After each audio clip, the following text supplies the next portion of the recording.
सचिर दुलालो नाचत श्री हर कीर्तन में सुन गाइए।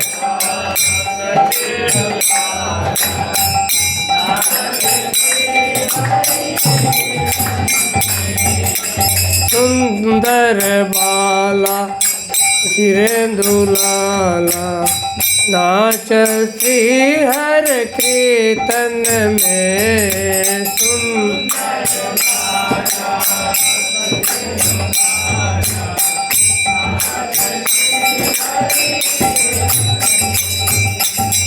भाल चंदन तिलक मनोहर अलका शोभे कपोलन में गाइए भाव से।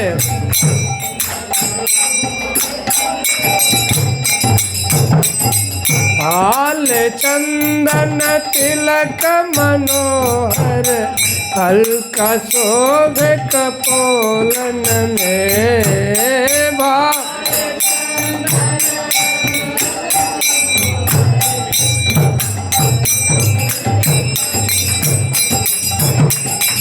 सिर चूड़ाधर श्री बाले मन फूल माला हिया पर डोले। गाइए गाइए।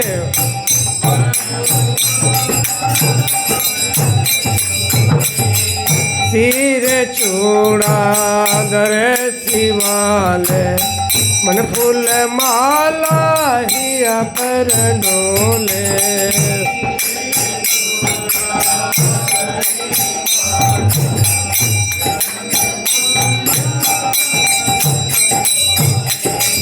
पैरन पीत पीताम्बर शोभे नूपुर रुण झुन चरणन में आइए।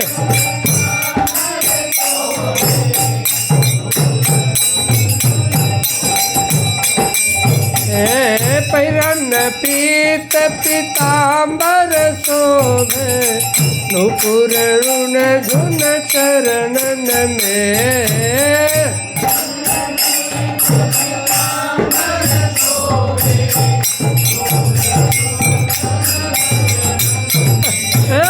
सुंदर बाला सचिर दुलाला नाच श्री हर कीर्तन में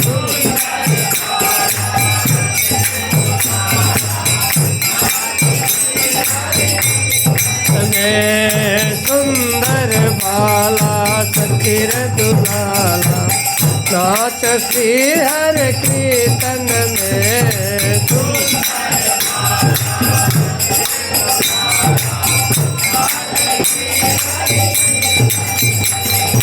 राधा कृष्ण एक तनु है धुवन माझे बंसी बजाए रा कहिए जाओ भाव से। राधा कृष्ण एक तनु है विद्वन माझ बंसी बजाए।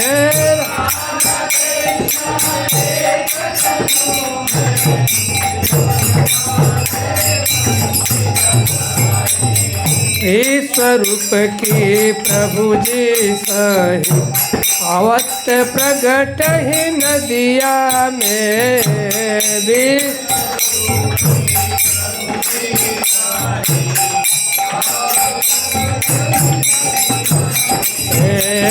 विश्वरूप की प्रभु जी सही आवत प्रगट ही नदिया में भी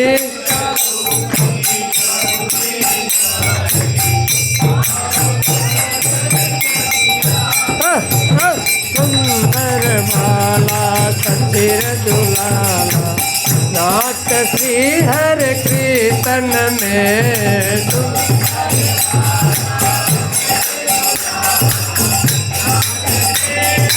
हे सुंदर वाला सचिर दुलाला, नाच श्री हर कृष्ण में।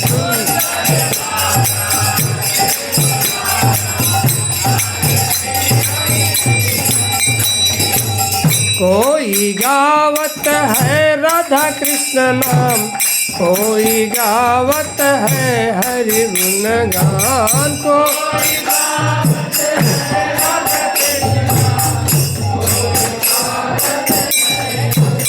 हाँ, कोई गावत राधा कृष्ण नाम, कोई गावत है हरि गुण गान को।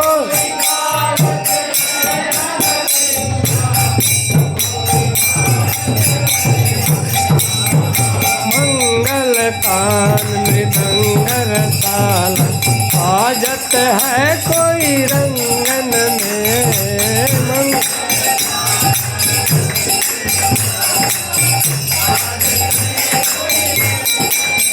ओ मंगल तान मृदंग रसाला, बाजत है कोई रंगन में।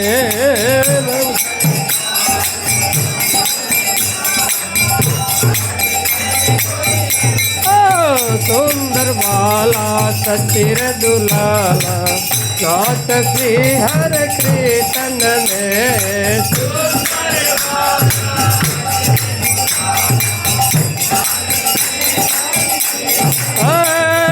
सुंदर बाला सचिर दुलाला, नाच श्री हर कृष्ण में।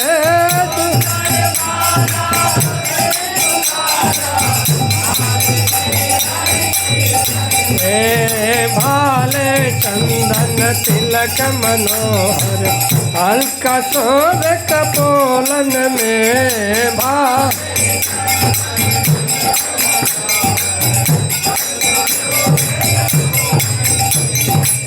हरे कृष्णा हरे कृष्णा, कृष्ण कृष्ण हरे हरे, हरे राम राम राम हरे हरे। गाइए।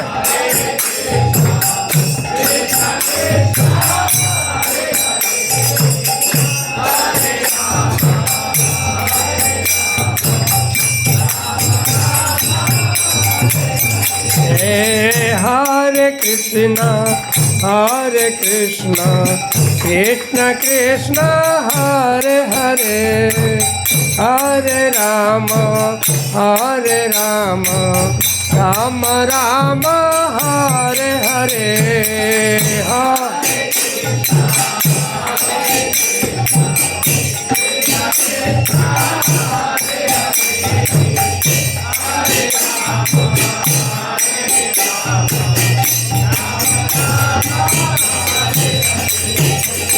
हरे कृष्णा कृष्ण कृष्ण हरे हरे, हरे राम राम राम हरे हरे।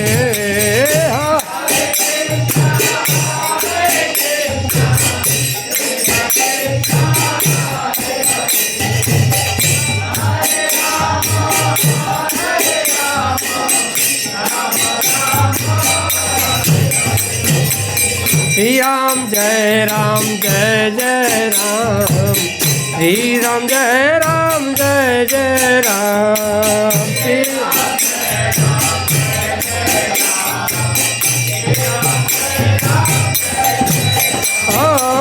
श्री राम जय जय राम, श्री राम जय जय राम।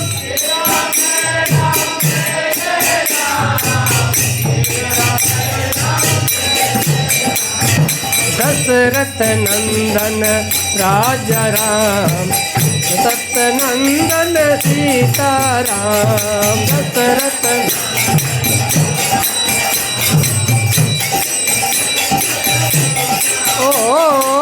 दशरथ नंदन राजा राम, दशरथ नंदन सीताराम।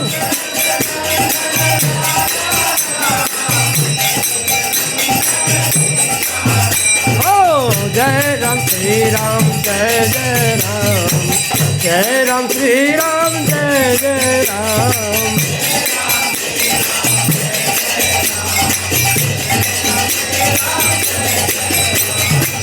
जय प्रभुपदा प्रभुपदा प्रभुपदा, जय प्रभुपदा प्रभुपदा।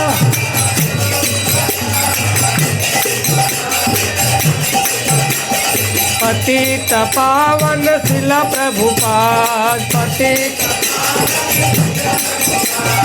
पतित पावन शिला प्रभुपाद। ओ महाभागवत शिला प्रभुपाद, ओ महाभागवत शिला प्रभुपाद। ओ परम कृपालु श्रीला प्रभुपाद, ओ परम दयालु श्रीला प्रभुपाद, जय प्रभुपाद जय प्रभुपाद जय प्रभुपाद, जय श्रीला प्रभुपाद, जय प्रभुपाद।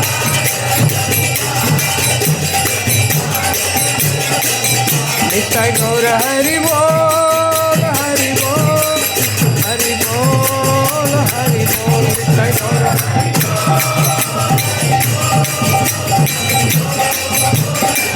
नित्य गौर हरि बोल, नित्य गौर हरि बोल, हरि हरि हरि हरि हरि बोल।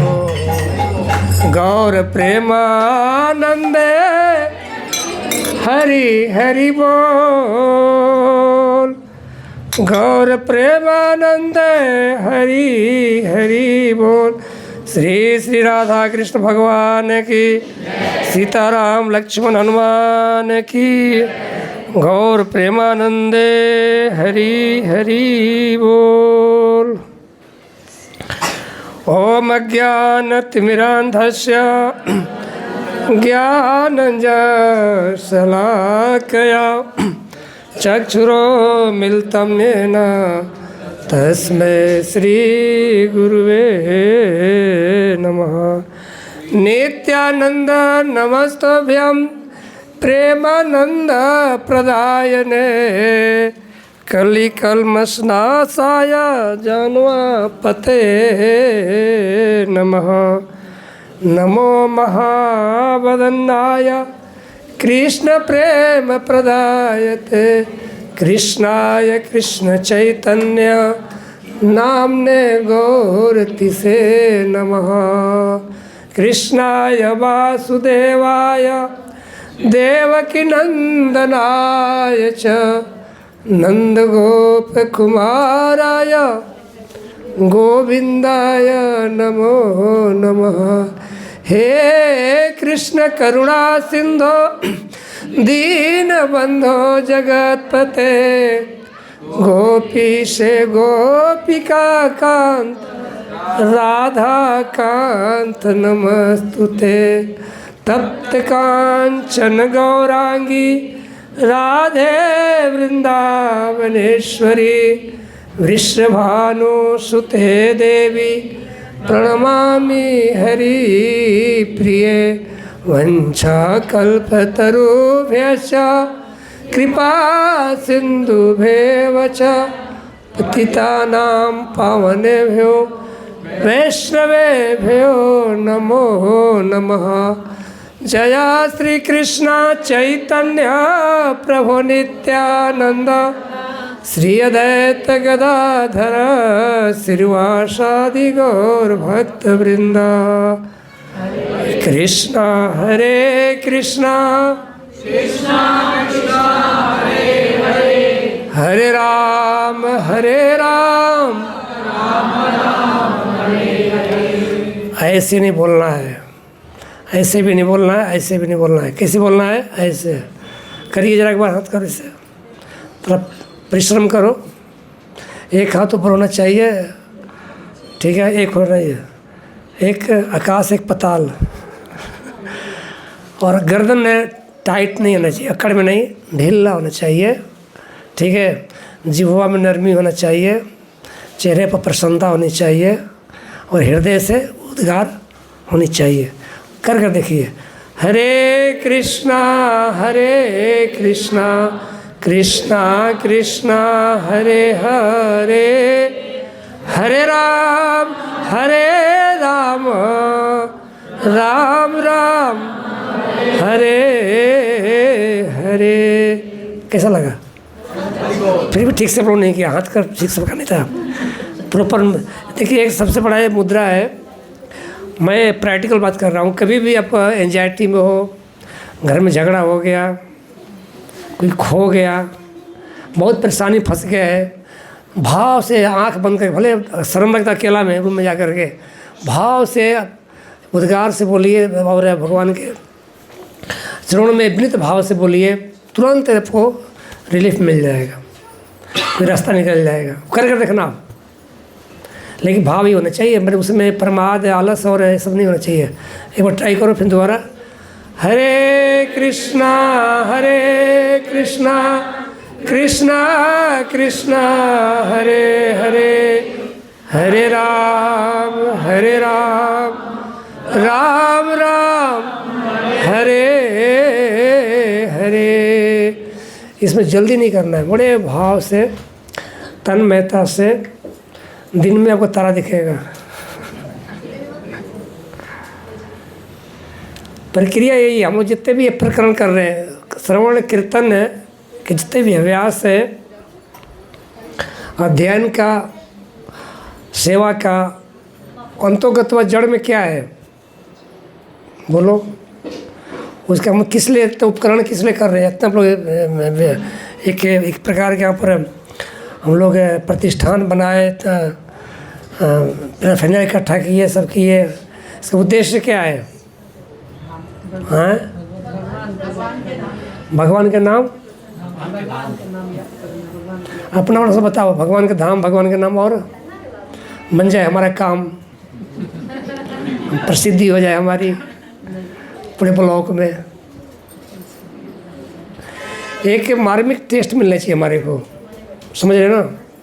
हर व्यक्ति एक चीज़ ढूंढ रहा है, हर प्राणी पूरे संसार में। इसे हम जितने भी पृथ्वी में प्राणी होते हैं, उनको बोला गया भूचर, बोला गया भू पर विचरण करने वाला, भूचर, घास न चर, भू पर विचरण करने वाला हमसे भूचर है। तो अब देखेंगे हर प्राणी ढूंढ रहा है। एक चीटा होगा, भाग रहा होगा, जा रहा है, उधर से जा रहा होगा, वो स्थायी नहीं रहेगा कभी भी। एक पक्षी उड़ रही है, पशु टहलते रहते हैं। अब देखो, कुत्ता इस गली से उस गली भागता रहता है, अपने हिसाब से अपने एरिया में भागते रहता है। हर प्राणी भूमि में चढ़ है। किस लिए जा रहा है? कभी सोचा आपने किस लिए भाग रहा है वो? हैं? हाँ, वो ढूंढ रहा है, वो ढूंढ रहा है। एक समय पूरे ब्रिटिशियन सब अमेरिकन से मिल करके सर्च करने लगे कि वो कौन सा चीज़ है जो कि हम लोगों से वंचित है, जो मिलने के बाद हम सुखी हो जाएंगे। तो पूरे बरसों लग गया। लास्ट में उन्होंने एक ही निष्कर्ष निकाला कि एक शब्द है। वो कौन सा शब्द है?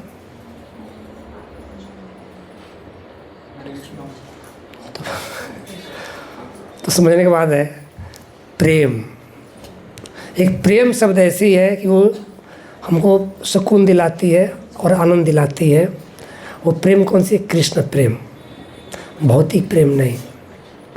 तो जब तक से हमारे अंदर में आर्त नहीं होगा किसी चीज़ के, तब तक से वो प्रेम कहाँ से आएगा?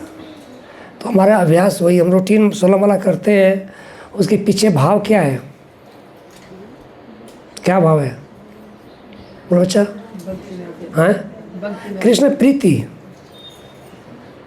भक्ति तो उपकरण है, भक्ति एक उपकरण है। भक्ति के शाब्दिक अर्थ क्या होता है? भक्ति के बोले पूछे आपसे, भक्ति का शाब्दिक अर्थ क्या बताओगे? दो सेंटेंस में क्या बोलेंगे आप? बताइए, क्या बोलेंगे? और बोलो बोलो। प्रेममयी सेवा। भक्ति का शाब्दिक करता है प्रेममयी। हाँ, जिसमें प्रेम नहीं हो सेवा वो तो बेकार है, रुचिकार है, ठीक है ना। प्रेममयी सेवा। आप देखे होंगे जो भक्त होता है उसका भाव भागिना बड़ा अलग होता है। किसी से भी मिलेगा तो हमेशा उसका विषय रहता है, कर जोड़ी रहती है, उसका कर हाथ जोड़ा होता है और उसके पल के नीचे होती हैं, और उसके वाणी में नम्रता होता है, माने विनता भाव होती है, और उसके आचरण में दीनता होता है, माने कुछ अंगीकार करना चाहता है, लेना चाहता है वो। तो ये प्रक्रिया है। हम प्राय बोलते हैं कि जिसके चेहरे पर मुस्कान हो, कहाँ? चेहरे पर मुस्कान हो, जीववा पर हरि नाम हो, यही भक्त का पहचान हो। अगर ये नहीं तो भक्त नहीं है। वो क्या है? प्रयास कर रहा है प्रैक्टिस में। तो हमेशा हमारे जिह्वा पर कृष्ण का नाम होना चाहिए और चेहरे पर मुस्कान होनी चाहिए। जो भगवान के भक्त होता है वो देता है, लेता कभी लेता नहीं है, हमेशा देता है। तो क्या देता है? हाँ, प्रेम देता है। मुस्कान के रूप में दे, प्रसन्नता के रूप में दे। अगर व्यक्ति दुखी से दुखी हो, अगर भक्त के सामने आएगा तो सुखी हो जाएगा। हमारे पूर्वज जी जब उन्हें वेस्ट में गए, पश्चिम देशों में गए, तो वहाँ के लोग सब दुखी थे। धन का दुख नहीं था, सुख सुविधा का दुख नहीं था। हमारे से कई गुण आगे हैं वो सब भौतिकता में। तो दुख की चीज़ था, प्रेम नहीं था, प्रेम नहीं था। तो जैसे ही प्रभुपाद जी प्रेम बांटना शुरू किए, वो सब प्रभुपाद जी के पीछे पागल हो गए। प्रभुपाद जी भी सुंदर नहीं थे, माने जुआ नहीं थे, वृद्ध थे। वाणी भी उनका, वाणी में पवित्रता थी, ठीक है ना। तो ये चीज़ है। तो आज हम लोग आदेश हुई थी कि हम लोग राम के भगवान राम के कभी भी ये प्रक्रिया है, शिष्टाचार है। जो भी उत्सव हो तो उससे पहले हम लोग को उसके तैयारी करनी चाहिए, उसकी प्रशंसा करनी चाहिए, अगवानी करनी चाहिए कि भगवान आए। पीछे भी सबसे पहले अद्वैताचार्य जी के गए, हम लोग उनके अगवानी किए। उनके बाद फिर नित्यानंद प्रभु के गया, क्या हुआ, फिर महाप्रभु के गया, अब दूसरे महाप्रभु का भगवान राम का है। तो यहाँ तो राम के बारे में जन जन में प्रचलित लोग हैं, राम को सब जानते हैं और राम के नाम को भी जानते हैं और राम के काम को भी जानते हैं, ठीक है ना। भगवान राम है, धर्म में सिखाए, धर्म के पालन किए, ठीक है ना। और कृष्ण का किए, कृष्ण का किए। राम के लीलाओं में, कृष्ण की लीलाओं में क्या अंतर है? राम तो धर्म प्रदान किए, धर्म के आचरण किए। पुत्र धर्म क्या होता है, पिता धर्म क्या होता है, राज धर्म क्या होता है, राजा का धर्म क्या होता है, प्रजा के प्रति सब बताए। कृष्ण ने क्या बताया, कौन सा धर्म सिखाया? परम धर्म। धर्म से ऊपर कौन सा धर्म है? परम धर्म। भगवान गीता में क्या बोलते हैं 18वें अध्याय में, सर्व धर्म परित्यज्य। धर्म भगवान छोड़ने को बोल रहे हैं। भगवान राम बोले धर्म अपनाने के लिए, कृष्ण क्या बोल रहे हैं? सब धर्म को छोड़ दो, फिर क्या करो? तो कौन सा? परम धर्म। परम धर्म को अपनाओ, भौतिक धर्म को नहीं। तो ये जो राम की मर्यादाएं हैं, एक अच्छे नागरिक बनने के लिए है, अच्छे एक सभ्य बनने के लिए है। हम कुछ एक श्लोक का अनुमोदन करेंगे, ये वाल्मीकि रामायण से है, फिर आगे चर्चा करेंगे।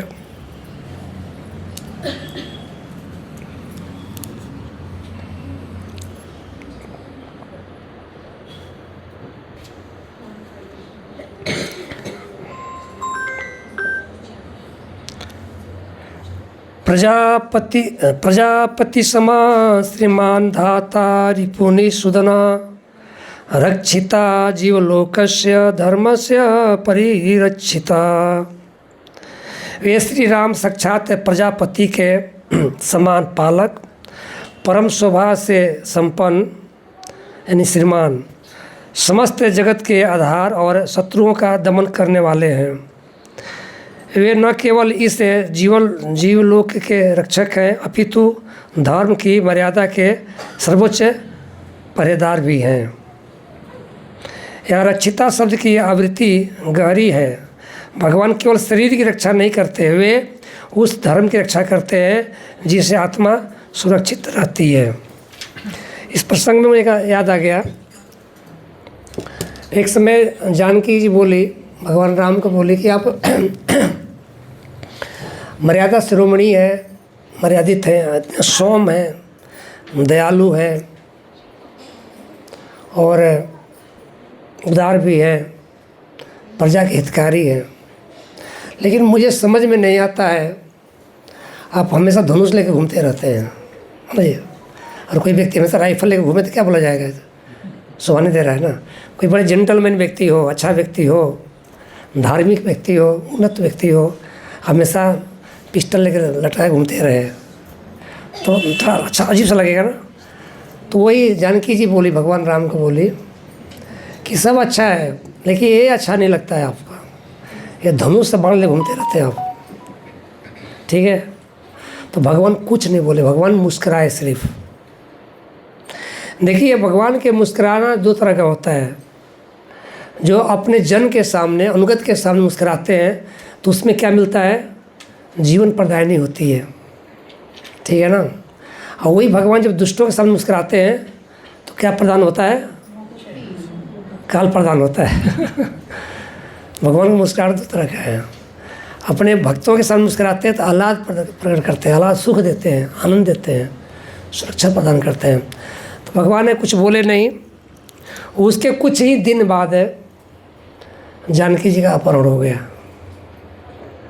क्योंकि जैसी संशय हुआ, कभी भी पत्नी को पति में संशय नहीं होना चाहिए। क्या समझा आपने?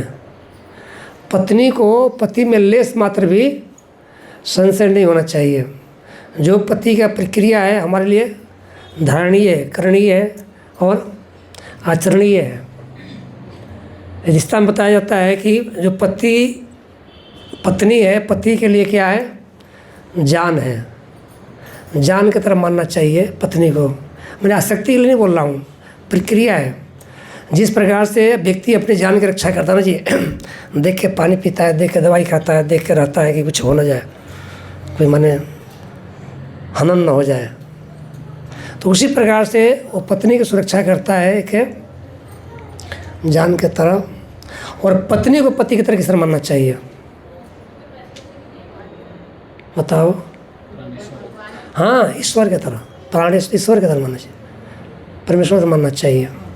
जब वो परमेश्वर की तरह मानेगी, ईश्वर की तरह मानेगी, तो उसके में मन में चाहे विचार में कभी भेद बुद्धि नहीं आएगा, सर्वस्व रहेगा।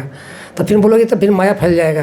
ये माया नहीं है, ये आचरण है, हर के मार्ग है। पत्नी के मार्ग है भगवान को प्राप्त करने के, पति के माध्यम से, बाईपास से नहीं। चलो आप लोग पढ़े, हम तो जा रही हैं, हो गया मेरे काम। प्रक्रिया है, क्योंकि एक जो स्त्री का जो शरीर है एक प्रकार के वो कुछ मर्यादाओं से बंधा हुआ है, और उसी स्त्री शरीर से बाहर निकलना है तो प्रक्रिया पूरा पालन करना पड़ेगा, तभी वो बाहर निकल सकती है। ये शास्त्रीय बातें, हम कोई बनावटी नहीं बोल रहा हूँ, तभी वो बाहर निकल सकती है। स्त्री पुरुष के लिंग भेद है, लेकिन कर्मा दोनों के समान होता है। गति भी दोनों का समान है, प्रक्रिया भी भक्ति का एक ही होता है, उसमें डिफरेंस नहीं है, ठीक है ना। तो बंधन में बंध गया, दो जीव बंध चुका है, तो उस बंधन से बाहर निकलने के लिए वो बाईपास नहीं कर सकता है, प्रक्रिया पालन करते करते बाहर निकल जाएगा। बहुत से लोग अपने को अलग करना चाहते हैं कि मन नहीं लग रहा है, ठीक नहीं है, उसका चेहरा अच्छा नहीं लगती है, मुझे पसंद नहीं आता है कुछ भी ना हो, भले पसंद ना आए, लेकिन वो प्रक्रिया पूरा करना पड़ेगा तभी बाहर निकल सकता है। अगर बीच में विच्छेद करता है, ब्रेक करता है, तो फिर दोबारा पहुंच जाए घूम करके, अरे तू आ गया, क्योंकि काल पूरा नहीं हुआ था वो। तो ये सिस्टम बना हुआ है बंधन से बाहर निकलने के लिए। तो पर तो हम आगे निकल गए थोड़ा सा। तो जानकी जी एक घटना मैं आपको प्रसंग दिया सामने। तो कभी जानकी जी संदेह पैदा की भगवान में, तो उनको एक दिन देखना पड़ा, अपहरण हो गया। भगवान राम अयोध्या में आए। अयोध्या जो भगवान मनु के वंश में, इक्ष्वाकु के वंश में, मनु के पुत्र इक्ष्वाकु हुए, उसी वंश में भगवान का अवतार हुआ।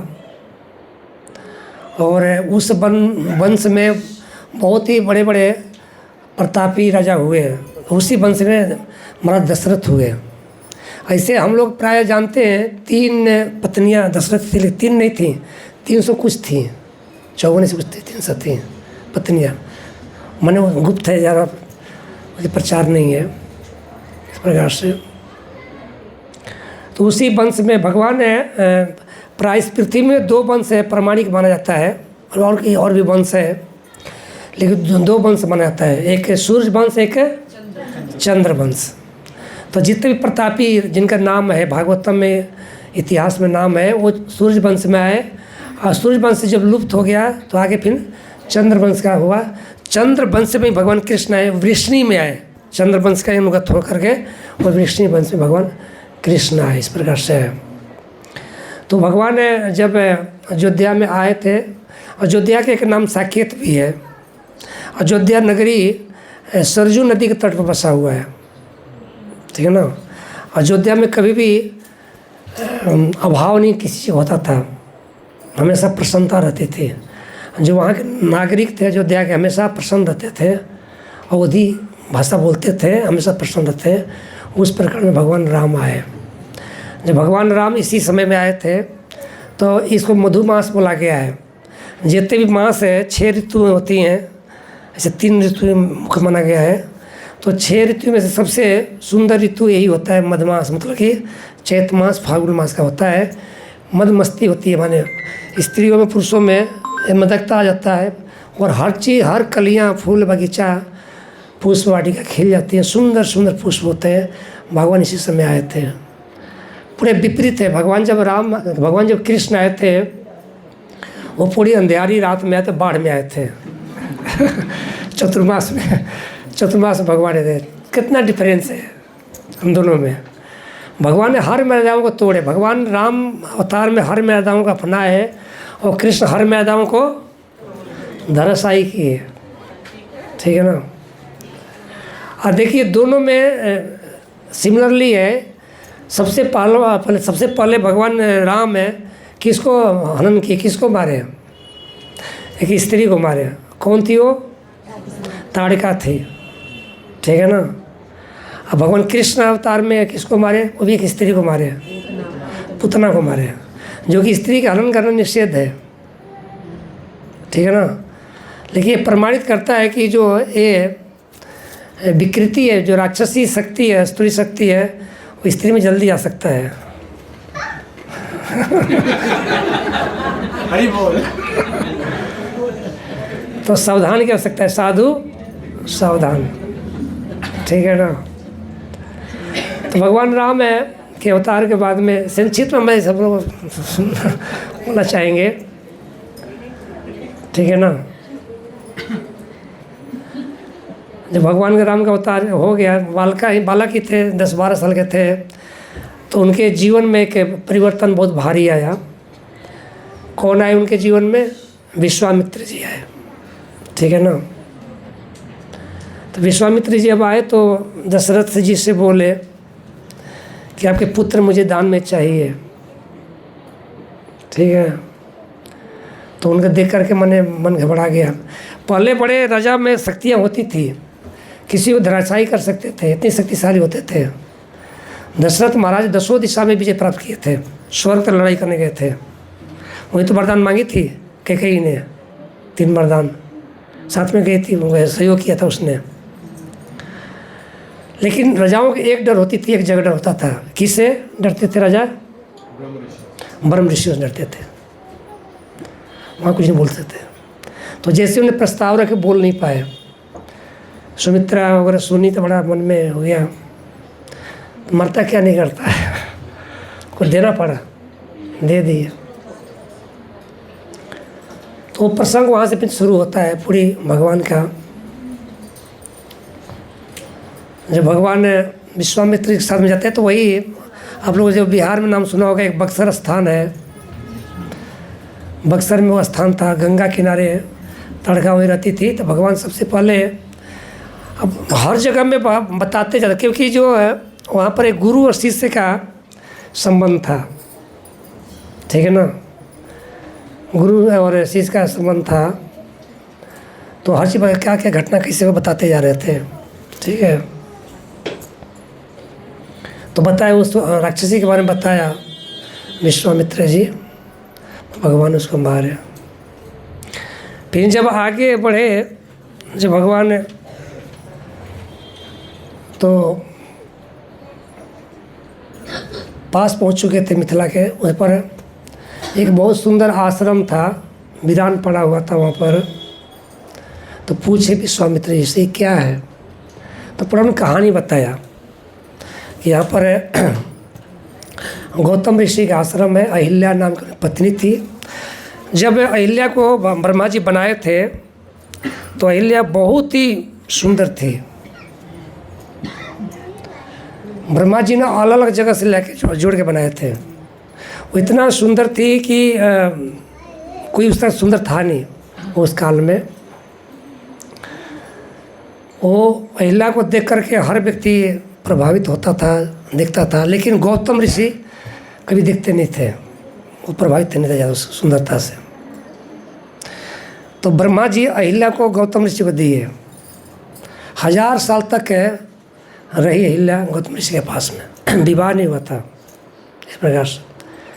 फिर ये देख करके गौतम ऋषि से विवाह किए अहिल्या क्या।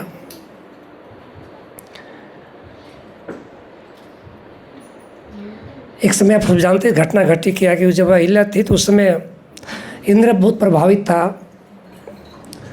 तो छल रूप से अहिल्या के प्राप्त करना चाहता था इंद्र। तो गौतम ऋषि के रूप बना के आया। प्रातः काल जब वो स्नान करने गए, बोला जाता है कि चंद्रमा को उसने लगाया, चंद्रमा साक्षी थे देखने के लिए, और चंद्रमा आवाज़ लगाए। पहले के समय में लोग प्रातः जब उठते थे 4 बजे उठते थे तो उस समय मुर्गा की आवाज़ होती थी। हम पहले अभी भी तब तो मुर्गा है ही नहीं, सब खा गए नकली मुर्गा है ठीक है। तो बोला जाता है कि उसने, चंद्रमा ने बोला तो उठे, तो वो स्नान करने, गंगा स्नान करने गए। तो उसी समय गौतम के रूप बना के आया इंद्र अहिल्या के पास में संबंध के लिए। तो लेकिन अहिल्या को पता था, क्योंकि ये पता था गौतम अहिल्या को कि हमारा जो पति है, जो गौतम ऋषि है, कभी भी इच्छा नहीं रखते हैं और तो असमय है। फिर भी उसने कार्य में सम्मिलित रही। तो जैसे ही जब आए गौतम ऋषि तो देखे कि इनके रूप बनाकर इंद्र जा रहा है, तो उसने विस्तार से मैं संक्षेप बता रहा हूँ, तो श्रापित किए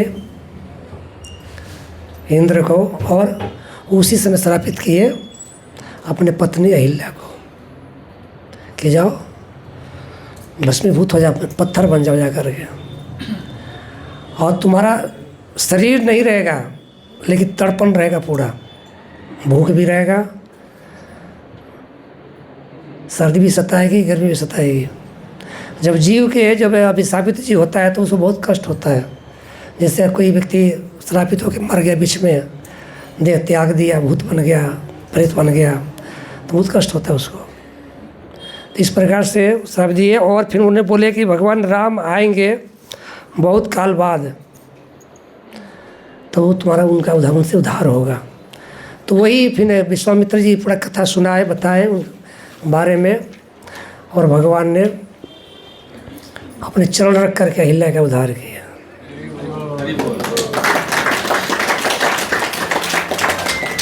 तो भगवान का अंग प्रत्यंग जीव का उद्धार करने वाला है।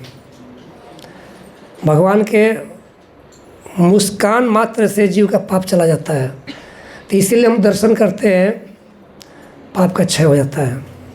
बताया जाता है कि 5 धाम जो है, जगन्नाथपुरी, द्वारिकापुरी,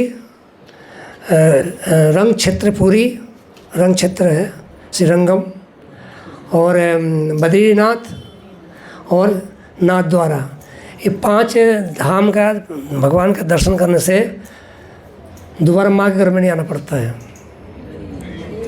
अरे ट्राई मार लो। हमने तो 5 जगह किए हैं, कई बार किए हैं, बार किए। तो भगवान ने उद्धार किए। फिर भगवान मिथिला में गए, तो उस समय प्रस्ताव चल रहा था। तो भगवान का आमंत्रण नहीं था किसी प्रस्ताव के लिए, लेकिन वहाँ पर गुरु आज्ञा के द्वारा वो कार्य कर सकते थे। विश्वामित्र जी रुके थे वहीं पर। दोनों भाई एक समान नागरिक की तरह, एक समान जन की तरह चरण सेवा करते थे। विश्वामित्र से पहले उठते थे, जल लाते थे, स्नान कराते थे, भोजन कराते थे, पूरी सेवा करते थे। जब सोते थे शयन का संध्या काल में, रात्रि काल में, तो चरण दबाते थे, पैर दबाते थे, फिर बाद में सोते थे आज्ञा लेकर के। इस प्रकार से सेवा करते थे भगवान। ये जब तक से हम मर्यादित ढंग से गुरु के प्रति वैष्णव की सेवा नहीं करेंगे, तो भगवान सेवा कर रहे हैं, भगवान किसको प्राप्त करना है सोचिए, तो हमारा क्या होता है? जो भी हमसे वरिष्ठ है प्रक्रिया के हिसाब से, शिष्टाचार के हिसाब से, उसको हमेशा सेवा करनी चाहिए और अवज्ञा नहीं करनी चाहिए, वाणी के द्वारा भी और व्यवहार के द्वारा भी। तो देखिए जीवन में कितना सुंदरता आता है। जो भक्ति रूपी फल लगती है वृक्ष पर, जिस प्रकार से जो पेड़ है, अगर पेड़ पर फल प्रदान करना है तो क्या करना, सिंचन करना पड़ेगा, बड़े सुरक्षित रखना पड़ेगा। एक की जो कृषक होता है, किसान होता है, जो फसल उगाने के पहले बहुत रात दिन सींचते रहता है, मन के द्वारा, तन के द्वारा लगा रहता है, तो 3-4 महीने बाद में उसमें सुंदर सुंदर फल आता है। तो उसी प्रकार से भक्ति रूपी फल को पल्वित करने के लिए, पुष्पित करने के लिए, लाने के लिए ये सब प्रक्रिया होती हैं। अवज्ञा न करना, आज्ञा का पालन करना, शिष्टाचार में शिष्ट रहना हमेशा, तो भक्ति के फल में बहुत पूर्त हो जाती है। भक्ति टपकती है। जो अच्छे भक्त आप देखते होंगे, उनसे उनके मन मिलने मात्र से हमारा पाप का हरण हो जाता है। भक्तों से, साधु से। अपने गुरु महाराज को देखे होंगे आप लोगों ने। मैं तो प्रैक्टिकल महाराज को देखे, हम तो बहुत समय हमारे साथ रहे हैं, सेवा के सौभाग्य मिला है। एक समय मेरा सिर में बहुत दर्द हो रहा था बहुत तेज़ से, तो महाराज बुलाए संध्या काल में, बाहर से आए थे, तो बुलाए, मैं गया। तो मेरा अभ्यास था महाराज के चरण छूने का, ऐसे महाराज मना नहीं करते मुझे कभी, इसे मैं छुआते हैं चरण सबसे नहीं। मैं बता रहा हूँ कि जैसे मैं किया, छू हो गया एक मिनट में। सब ये बात मैं नहीं, बहुत लोग बताते हैं, बाहर जो संसारिक लोग भी बताते हैं महाराज के मिलने से, ठीक है ना। क्यों? कि उसमें बहुत ये प्रक्रिया पालन करते करते पूरा सुकृति पल्वित हो गया है। जो साधु होते हैं, दिखते बीमार है, चाहे अस्वस्थ है, बूढ़े हो गए हैं, ये बाह्य लीला उनकी है। भौतिकता में सब करना पड़ता है, सब करना पड़ता है। जब लीला नहीं करेगा, ड्रामा नहीं करेगा, तो फिर आदमी भ्रमित हो जाएगा। जब 17 ने सद्धनवा ने 17 थे, क्या नाम है, जयमंती जी के स्नेह, जयमंती क्या सत्यभामा के पिताजी थे, तो उनके पिता को मार दिया। तो उसमें भगवान द्वारिका में नहीं थे, हस्तिनापुर में आए थे उस समय भगवान। तो सोचा कि भगवान नहीं है, उसने मौका पर समझ के मार दिया। तो क्रंदन करते हुए जब यहाँ पर आई, सत्यभामा जी आई हस्तिनापुर में, तो जैसे ही भगवान देखे, भगवान रोने लगे। क्यों रोने लगे? कि मैं आपके दुख से बहुत दुखी हूँ, भगवान एक रिश्ता को निभाने के लिए, भगवान को सब पता था कि भगवान पत्नी को खुश करने के लिए भगवान रोने लगे कि मैं बहुत ज़्यादा दुखी हूँ अपने पति को, पिता को जाने से। तो एक मर्यादा होती है पालन करने का, स्वयं भगवान भी करते हैं। तो जब उस समय भगवान का जो प्रस्ताव आया था धनुष भंगन करने का, भगवान ने राम के अयोध्या में भगवान अपने मधुरता से, नम्रता से अयोध्या वासी को जीते भगवान राम। बाल अवस्था में जब भगवान राम ने अयोध्या में थे तो अपने नम्रता और मधुरता से किसी भी बिरादरी के व्यक्ति क्यों ना हो, भगवान उसको सम्मान करते थे, प्रणाम करते थे। भगवान राजा थे, सोचिए अगर सम्मान भी व्यक्ति है गांव का, जैसे कुम्हार है, लुहार है, होते हैं गाँव में, होते हैं नगर में होते हैं, उसको भी प्रणाम करते थे भगवान राम। तो पूरे अयोध्या वासी को भगवान ने, राम अपने नम्रता से जीते। जब भगवान ने मिथिला में गए, बाद में ससुराल बना भगवान के, भगवान मिथिला वासियों को, नर हो या नारी हो, युवा हो या वृद्ध हो, सबको जीते, सुंदरता से जीते। जो नारियां वहाँ के देखी बोले कि हमारा ये पति होना चाहिए, जो युवा थी, जो वृद्धा थी, सोची हमारा पुत्र होना चाहिए, पुरुष थे बोले हमारे मित्र होना चाहिए। तो सुंदरता से अपने भगवान ससुराल को जीते। और जो शत्रु क्षेत्र था, लंका वगैरह, उसको भगवान ने अपने पराक्रम से जीता। तीनों स्थान को भगवान ने अपने नम्रता से और सुंदरता से और पराक्रम से भगवान जीता। ये भगवान राम का विशेषता है।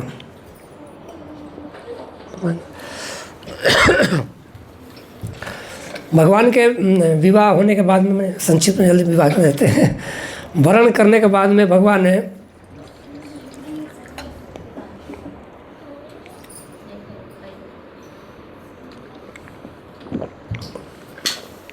मैं एक चीज़ बताना चाहूँगा। भगवान के प्रथम मिलन जानकी जी से वाटिका में हुआ। उस वाटिका जनक महाराज की वाटिका था, तो उसमें भगवान पुष्प चयन करने गए थे अपने गुरु जी की पूजा करने के लिए, संत जी की पूजा करने के लिए। और जानकी जी भी अपने सखियों के साथ आई थी। तो एक बार दोनों के नयन मिला, जानकी जी राम को देखी और राम ने जानकी को देखी। उसके बाद जानकी जी किसी पर पुरुष को कभी नहीं देखी राम के अलावा। अब भगवान राम कभी पर नारी को नहीं देखे। जब सुपर्णरेखा आई थी वहाँ पर प्रभावित करने के लिए कि मोह सम नारी तो सर पुरुष है जगमाई, ऐसा ना चौपाई है, तो भगवान बात उसे कर रहे थे लेकिन उसको देख नहीं रहे थे, इधर देख रहे थे, बात उसे कर रहे थे, देख रहे थे दूसरे साइड में। जानकी जी जब रावण संवाद कर रहा था तो जानकी जी रावण को नहीं देख रही थी। ये मर्यादा है, ये मर्यादा है। देखने का तरीका कई है, आदमी आँख तो बंद नहीं रह सकता है, लेकिन देखने की प्रक्रिया कई प्रकार से होता है। ये स्त्री के भगवान एक शिक्षा, जानकी ने शिक्षा दिया। जब भगवान वनवास में गए थे, चित्रकूट में उसमें रहते थे। आप चित्रकूट गए हो आप लोग? गए हो? तो वहाँ सती अनुसुईया आश्रम है, तो देखा होगा ना, आगे जा करके अस्पटी से आगे जाके है। तो सती अनुसुईया से जानकी जी पतिव्रता धर्म सीखने गई थी। तो जानकी जी एक प्रश्न पूछी सती अनुसुईया से कि माँ, कई नारियाँ युवावस्था में विधवा हो जाती है, ऐसा क्यों होता है? जो कि सबसे बड़ा दुखद अशोभनीय है, नहीं होना चाहिए। तो सती अनुसुईया ने बोली कि जो नारी वर्तमान टाइम में विवाहिता जीवन में पति को अवज्ञा करती है, अवज्ञा में समझते सब कुछ उसी में आ गए, लड़ाई झगड़ा भी आ गया, सिर फोड़ने का तरह सब कुछ उसी में आ गया। ठीक, अवज्ञा करती है, उसको ये दिन देखना पड़ता है। तो साधु सावधान, ठीक है ना। तो जानकी जी उसके बाद में कोई दूसरा पुरुष ने देखी। भगवान ने विवाह के उपरांत 1 वर्ष तक थे, कहाँ? ससुराल में थे। बारात तो वापस आ गया 1 महीना बाद, बारात 1 महीना था, वापस आ गया। लेकिन भगवान कितने समय रहे? 1 साल तक रहे। भगवान ने पूरे 12 महीना का जो सीजन होता है, कौन सा सीजन होता है? सावन के झूला न जी, और गर्मी के नौका विहार, और सर्दी के अलग होता है ना सुख है, पूरा भगवान ने सुख लिया। एक आपने भजन सुना भी हो, गाते हैं ना, राम पहुना मिथिला में रहुना। अब गाती हैं? गाओ गाओ गाओ। ये बड़ा अच्छा है, क्षेत्रीय गाना है। जितने 2 लाइन गाओ गाओ, ये बड़ा अच्छा लगता है। मैं तो गाता लेकिन ऐसा नहीं गाया कि कोई वायरलेस माइक ले, हवाले दे दीजिए, मोबाइल में निकाल लीजिए, याद नहीं हो तो। पहुना रहुआ मिथिले में रहुना, पहुना रहुआ मिथिले में रहुना, जे सुख पहुना ससुरारी में बा, वो सुख सस कहीं नहीं। आप मिथिला में गाओ ना,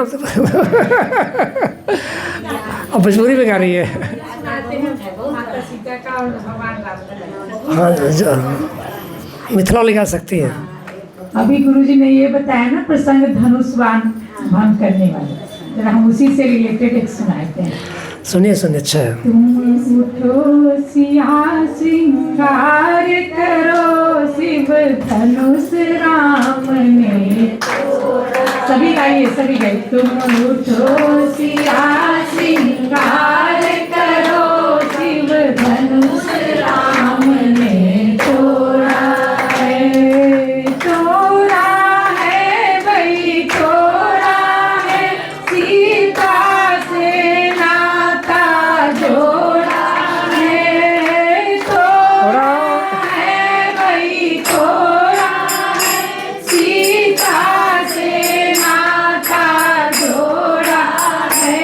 तुम उठो सिया श्रृंगार करो, शिव धनुष राम ने तोड़ा है। तुम उठो सिया श्रृंगार करो, शिव धनुष राम ने तोड़ा है।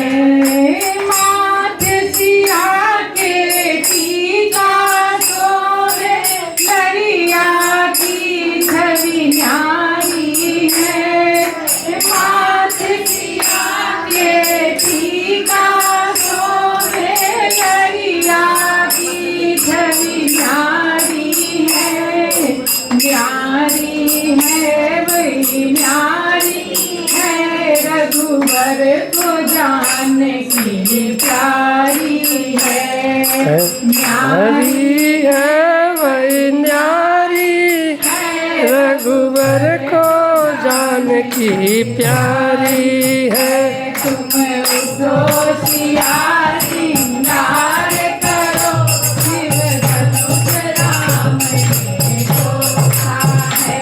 तुम उठो सिया श्रृंगार करो, शिव धनुष राम ने तोड़ा है, तोड़ा है भाई, तोड़ा है सीता से नाता जोड़ा है, तोड़ा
नारी है रघुवर को जाने की प्यारी है। तुम उठो सिया श्रृंगार करो शिव धनुष राम ने तोड़ा है।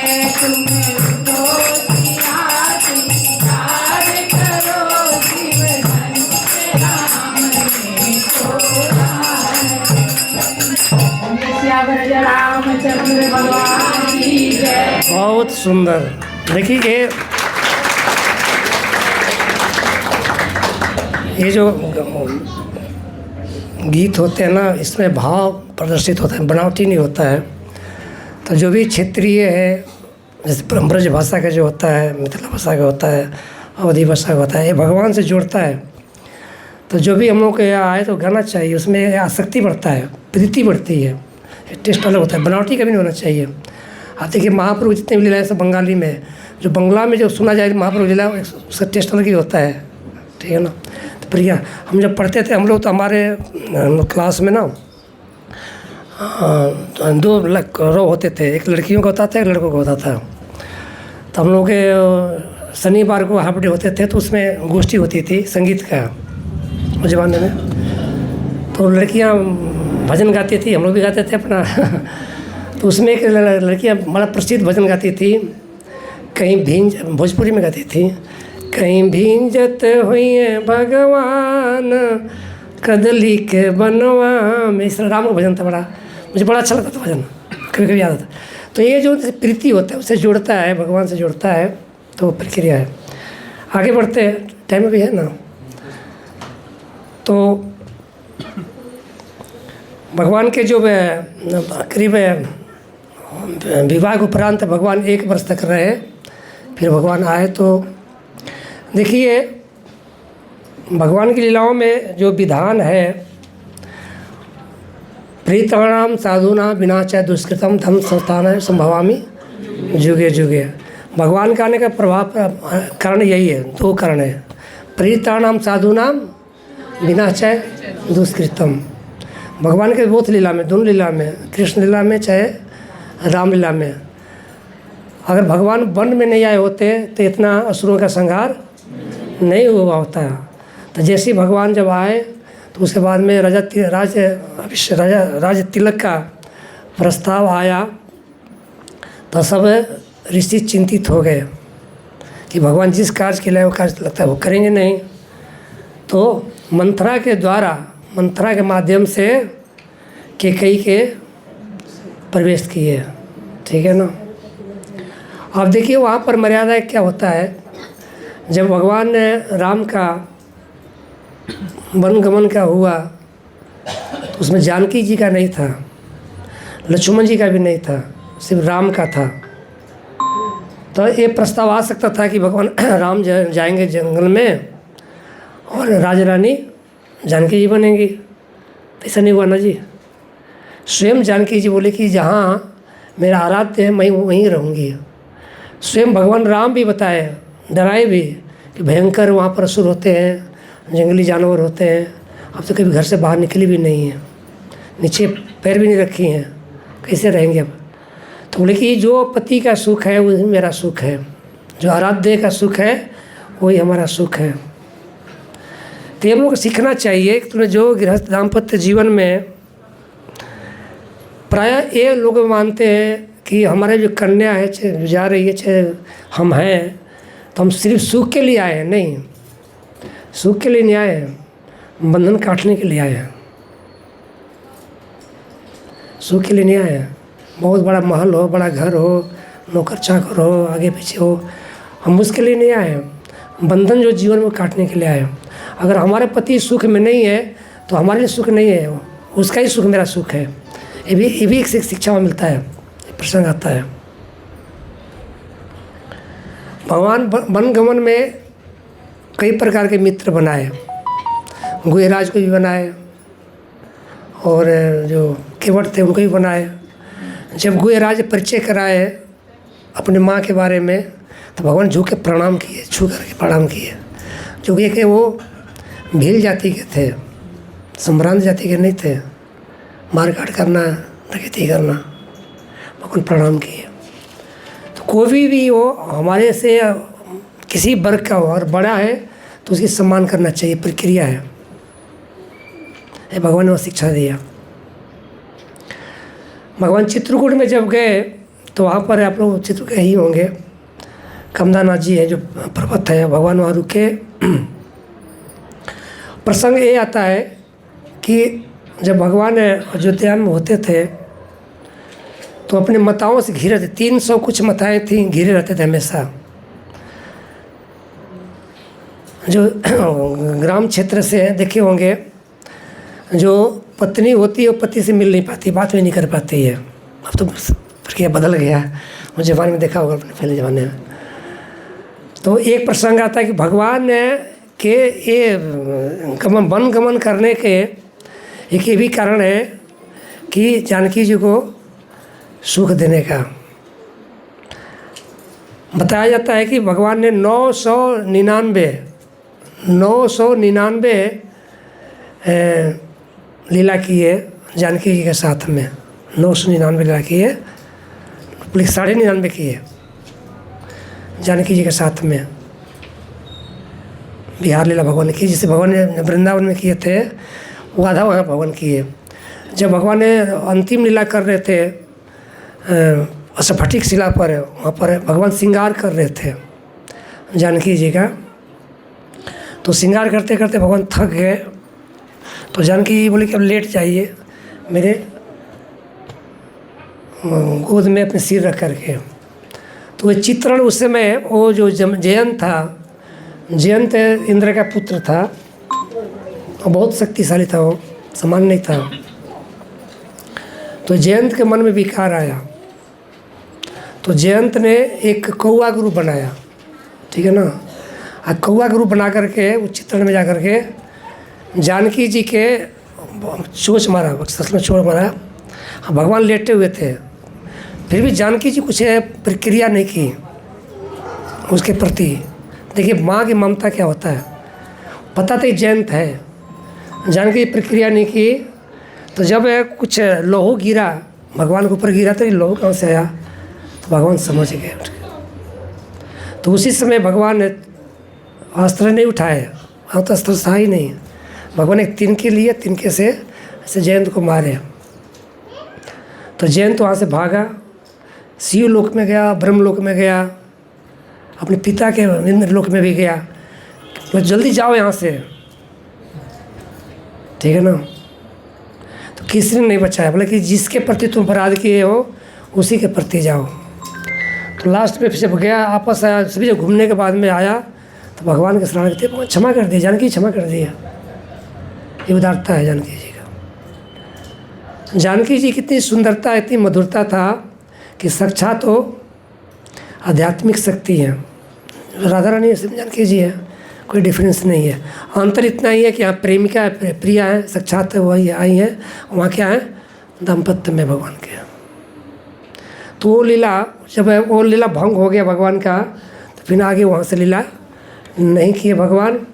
फिर वहाँ से अननकंडे दक्षिण भारत में चले गए, उधर क्या बोलते हैं पंपापुर वगैरह चले, भगवान चले गए थे वहाँ से, जहाँ जानकी जी का हरण हुआ था।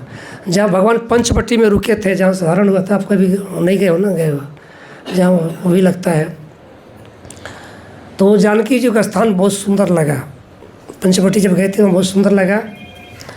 तो बताया जाता है कि जो चीज़ सुंदर होता है वो घातक भी होता है, जो चीज़ सुंदर होता है वो कष्ट भी देता है। तो भगवान बोले कि और आगे चलते हैं, बोले नहीं हम यहीं रुकेंगे, अच्छा लगता है, मृग है, हिरण है, सुंदर सुंदर फन है, मैं इनके साथ खेलूँगी, मन लगा रहेगा। तो वहीं हरण हुआ था जानकी जी का। संक्षिप्त में इस प्रकार से आगे प्रसंग में बताना चाहूँगा कि जब युद्ध हो रहा था उस समय भगवान के पक्ष में सिर्फ 2 मनुष्य शरीर में थे, राम और लक्ष्मण थे, बाकी सब क्या थे पशु थे, बंदर थे, भालू थे, वृक्ष थे। कोई ट्रेन नहीं थे वो युद्ध के लिए, कोई शस्त्र भी नहीं था। पत्थर उठाए फेंक दिए, पेड़ उखाड़े फेंक दिए, इस तरह से युद्ध लड़ रहे थे वो।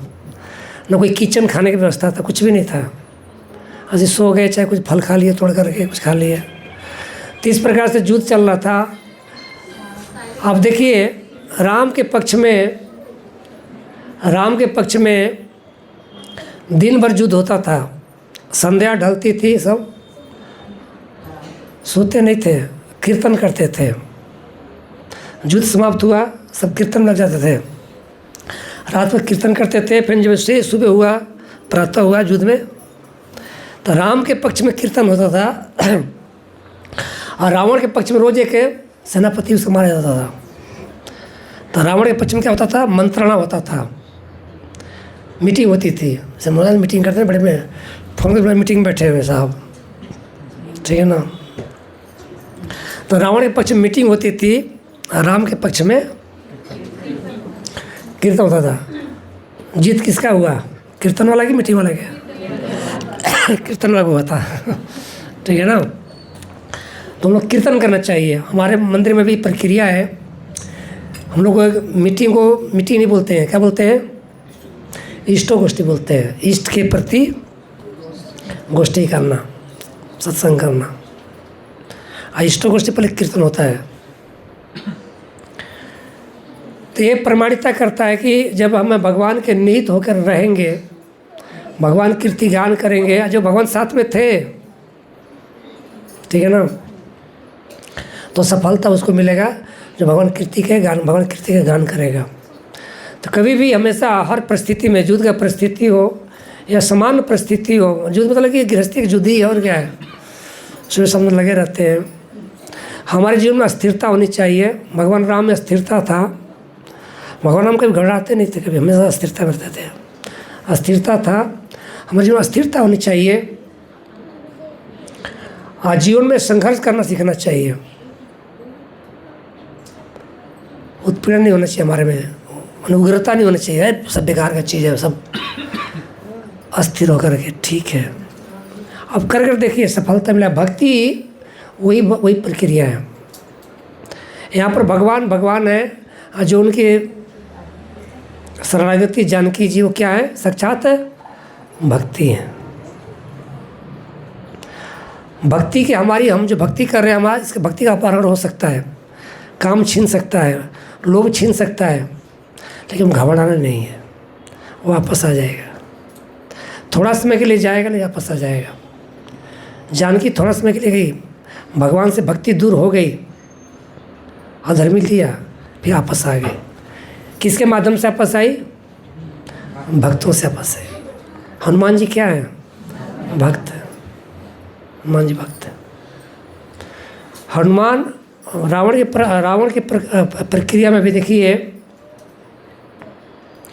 जिस लंका को जीतने के लिए, प्राप्त करने के लिए रावण ने सिर चढ़ाया, फिर सिर आ गया, फिर उसको ही चढ़ा दिया, फिर 10 बार किया इस प्रकार से, सिर को चढ़ाया, सिर आया, फिर हार गए, शिव जी दे दिए, लो। उस लंका को भगवान राम ने श्री पे विभीषण को प्रणाम करने से दे दिए। जैसे विभीषण आया, भगवान को साष्टांग प्रणाम किया राम को, तो भगवान राम क्या बोले?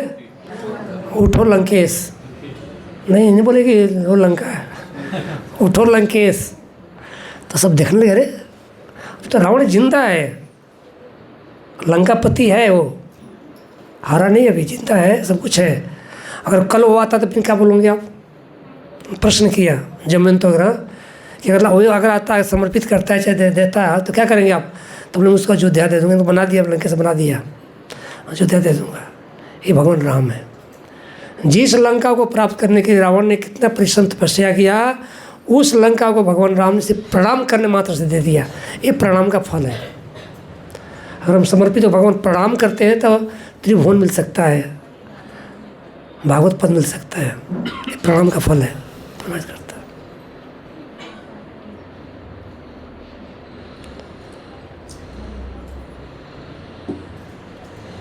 तो उसमें हम लोग कभी भी स्थिरता रखना है, विचलित नहीं होना है, दृढ़ता रखनी है, तो सदैव भक्ति हमारे साथ रहेगी, कभी भक्ति जाएगी नहीं।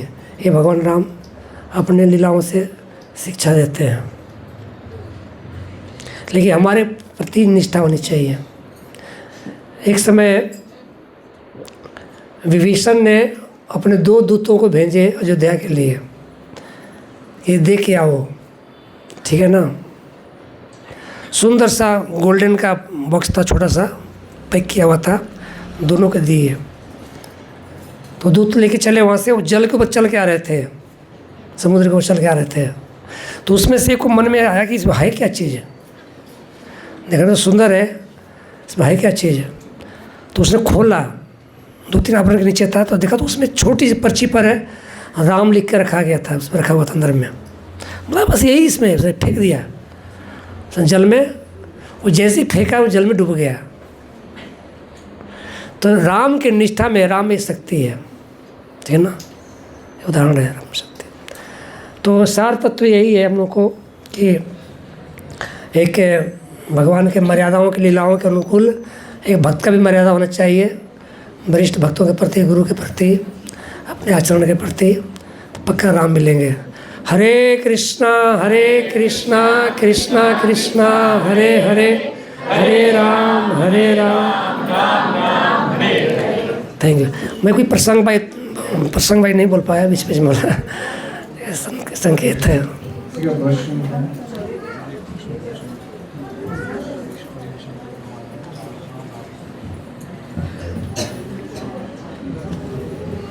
हरे कृष्ण प्रभु जी, बहुत अच्छा लेक्चर था।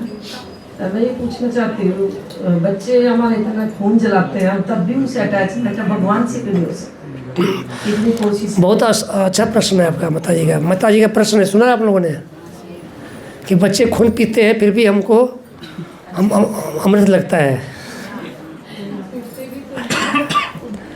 देखिए माता जी, वहाँ पर जानते क्या है, ममता है। ममता समझते हैं क्या होता है? क्या होता है? उनके प्रति अटैचमेंट, प्यार नहीं, ममता।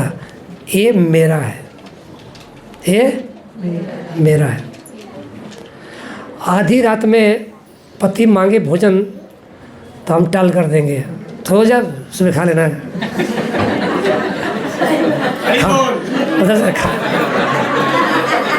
खा के क्यों नहीं आए, ठीक है ना। लेकिन अगर बच्चा मांगे तो माँ सो नहीं पाएगी, खिलाएगी फिर बाद में सोएगी।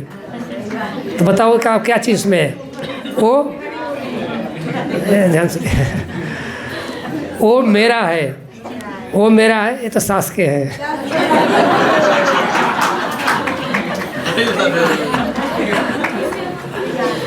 ठीक है ना जी, और कोई कारण नहीं है। जिस दिन ममता आ जाएगा ना भगवान में कि भगवान है जशोदा नंदन, हम जशोदा है, वो हमारे नंदन। इसलिए जो रस है ना भक्ति का, जो 5 रस बताया गया है, शुरू कहाँ से होता है? शुरू कहाँ से होता है? शांत से शुरू होता है, शांत से। मानना, शांत मतलब मानना, मानते हैं भगवान को, वो शांत बोला जाता है। फिर आगे बढ़ते हैं, स्वामी हम सेवक, उसे काम नहीं चलेगा। फिर आगे और क्या आता है? फिर साख्य आता है, मित्रता निभाते हैं। फिर आगे पड़ता है, कौन सा होता है? वात्सल्य आता है। वात्सल्य रस बहुत अच्छा रस माना जाता है। जो एक माँ बच्चे के विवाह में जो माँ सुख लेती है ना, क्या हो गया, जो माँ सुख लेती है वो पिता भी सुख नहीं लेता है, तो टेंशन लेता है। लेकिन माँ को बहुत रस मिलता है। मैं देखा, मेरा भी बच्चे का विवाह था पीछे अभी, तो पागल हो गई थी पूरी पूरी पागल हो गई थी। देखिए मैं देखा ये क्या सुख होता है, मैं देखा कि ममता क्या होता है। एकदम पागल, एकदम दीवानी, एकदम मीरा दीवानी कृष्ण में, माँ दीवानी बेटे में ठीक है ना। तो मता कारण वही है, कोई कारण नहीं है। ये कैसे हम बढ़ा सकते हैं भगवान के प्रति, जो है इतना प्रेम भगवान के प्रति कैसे कोशिश को करते हैं? देखो तरीका वही है, पुत्र को उठाइए, इधर डालिए, भगवान का बैठा लीजिए। पुत्र की जगह पर किसको बैठाइए? कृष्ण को बैठाइए, हो जाएगा। वही तरीका तो जाना फिर तो देखो बहुत मुश्किल है, पर मुझे बहुत कोशिश कर रहे हैं। ये ग्रंथि होती है, सब ग्रंथि होता है जीवन का। एक ग्रंथि धीरे धीरे खुलता है। जब आपके आसक्ति घटेगा, विरक्ति आएगा, वो नाम से ही आ सकता है, बगैर नाम के नहीं आएगा। और नाम का ही एक रास्ता और कोई रास्ता नहीं है। जितने नाम हम नाम शुद्ध जितने शुद्ध नाम लेंगे सब ग्रंथि कट जाएगी, बुरी माने नहीं रखता है, सब ग्रंथि कट जाएगा, सब मोह ममता खत्म हो जाएगा, एक मिनट खत्म हो जाएगा। हाँ, खत्म हो जाएगा, टाइम नहीं लगेगा उसमें।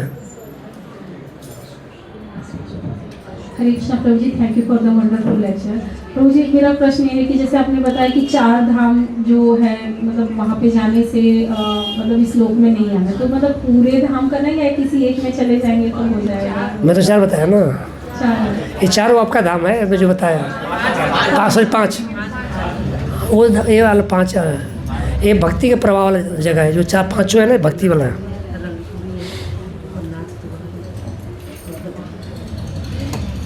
तो चिंता में पड़ गई लगता है कि बाला में छोड़ देना कहीं। ये सभी जितने हैं सब अंग होते हैं, तीर्थ है भक्ति का अंग है, भक्ति को सजाने के लिए अंग है, ठीक है ना। आपको सजाने के लिए कितने चीज़ होता है मैया? एक स्त्री को सजाने के लिए कितने चीज़ होता है? 16 होता ना, हम तो 5 ही बताए ना, बाकी रह गया। ये सब अंग है, सजाने का अंग है। हरे कृष्ण प्रभु जी, शारदा प्रभु जी, क्वेश्चन है कि जैसे भी आपने बताया कि जो विभीषण थे महाभागवत थे, भगवान के भक्त थे, और उसने दंडवत प्रणाम किया तो उन्हें लंकेश करके पुकारा। हरे कृष्ण, आवाज नहीं आ रही। तो फिर उस विभीषण का ऐसा क्यों कहते हैं कि घर का भेदी लंका ढाए, उन्हें दूसरे पक्ष का साथ दिया और भाई को मरवा दिया, ऐसा उन्हें सुनना पड़ा? ये कौन कहते हैं? भक्त तो नहीं कहते हैं ना, ये तो दुष्ट लोग ही कहते हैं ना।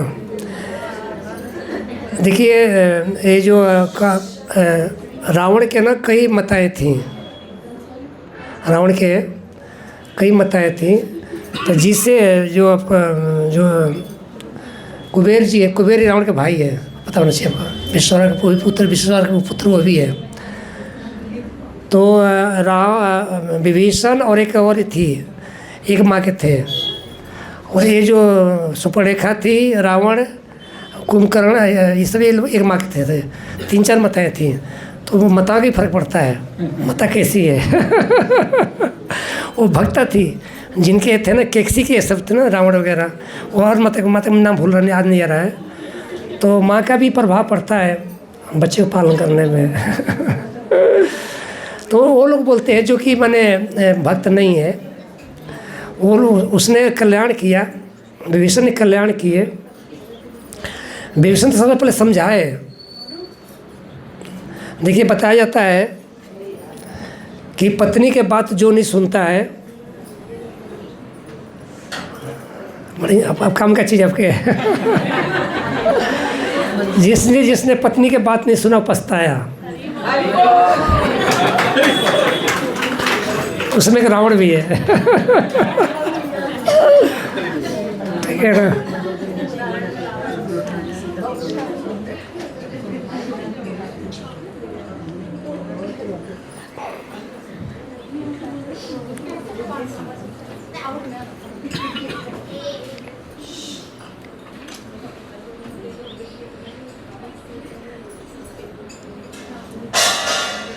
हाँ हाँ, ठीक है।